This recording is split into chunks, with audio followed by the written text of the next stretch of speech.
Antarctica बर्फ से भरा हुआ इतना बड़ा कॉन्टिनेंट है जिस पर 5 किलोमीटर की गहराई तक सिर्फ बर्फ ही बर्फ है। इतनी ज्यादा बर्फ और वो भी 1.5 करोड़ किलोमीटर तक फैली हुई। यानी एंटार्क्टिका का साइज अमेरिका से भी काफी ज्यादा बड़ा है। भले ही जून जुलाई की गर्मियों का मौसम हो, लेकिन एंटार्क्टिका का टेम्परेचर पूरा साल -50 डिग्री सेंटीग्रेड से -90 डिग्री सेंटीग्रेड तक रहता है।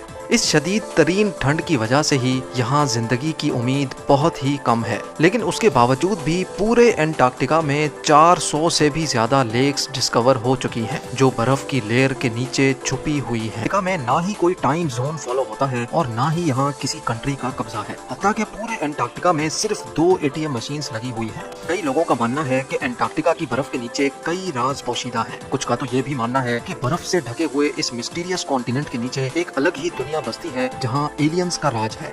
लेकिन रिसर्चर्स और आर्कियोलॉजिस्ट इस मिस्टीरियस कॉन्टिनेंट के पोशीदा राजों को फाश करने के लिए दिन रात मेहनत कर रहे हैं। इन्होंने यहाँ चंद ऐसी चीजें भी तलाश की हैं जिनको देखकर साइंस भी हैरान रह जाती है। और आज आप देखेंगे एंटार्क्टिका की बर्फ के अंदर से मिलने वाली चंद हैरत अंगेज चीजें। तो आइए शुरू करते हैं।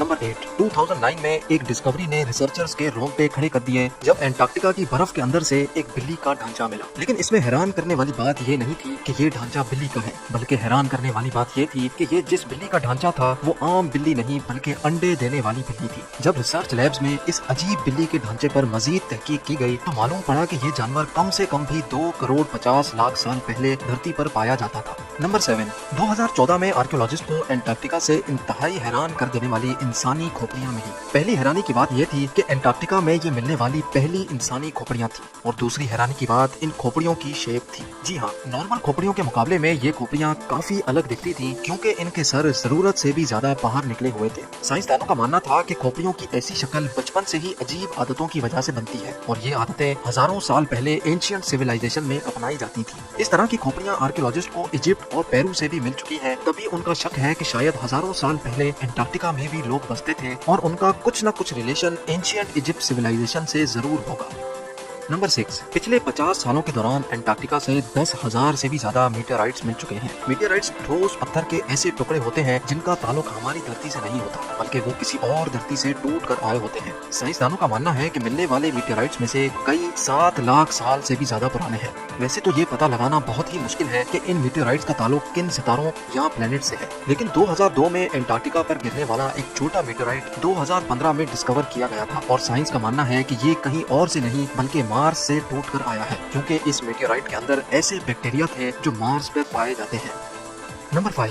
एंटार्क्टिका में बर्फ की गहराई 5 किलोमीटर डीप है और ये पूरा कॉन्टिनेंट अमेरिका से भी बहुत बड़ा है। लेकिन साइंसदानों को यहाँ से कुछ ऐसे सबूत मिले हैं जिनको देखकर ये अंदाजा लगाया जाता है कि लाखों साल पहले ये जगह रहने के काबिल हुआ करती थी। जी हाँ, 1980 से कई आर्कियोलॉजिस्ट को यहाँ से डायनासोर्स, मोसासॉर्स और प्लेजियोसॉर्स के ढांचे मिल चुके हैं। इन ढांचों की साइज 36 फीट बताई जाती है, जो तकरीबन एक ट्रिपल स्टोरी बिल्डिंग के बराबर बनती है। जब हड्डियों के इन ढांचों पर मजीद तहकीक की गई तो मालूम पड़ा कि ये कम अज कम भी 70 लाख साल पुराने हैं। तभी ये अंदाजा लगाया जाता है कि 70 लाख साल पहले तक एंटार्क्टिका का टेम्परेचर रहने के काबिल था, और शायद तब ये पहाड़ गहरी बर्फ से नहीं बल्कि ग्रीनरी से ढके होते होंगे।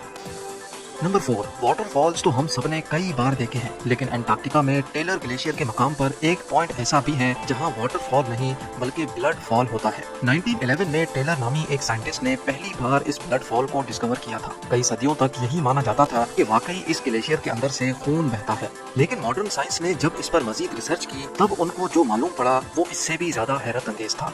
जी हाँ, मालूम पड़ा कि इस ग्लेशियर के नीचे एक बहुत बड़ा पानी का डैम है, लेकिन इसमें मौजूद पानी की खास बात यह है कि इसमें सी वाटर से भी 3 टाइम्स ज्यादा सॉल्ट है, जिसकी वजह से ये फ्रीज नहीं होता। साथ साथ इस पानी में पहाड़ों से निकलने वाला आयरन भी मौजूद है। किसी एक पॉइंट से जब ये पानी ग्लेशियर से बाहर निकलने की करता है तो हवा में मौजूद ऑक्सीजन पानी के आयरन से मिक्स होकर आयरन ऑक्साइड बन जाता है और उसका कलर रेड हो जाता है, और इसी वजह से हमें ये पानी रेड कलर का दिखता है।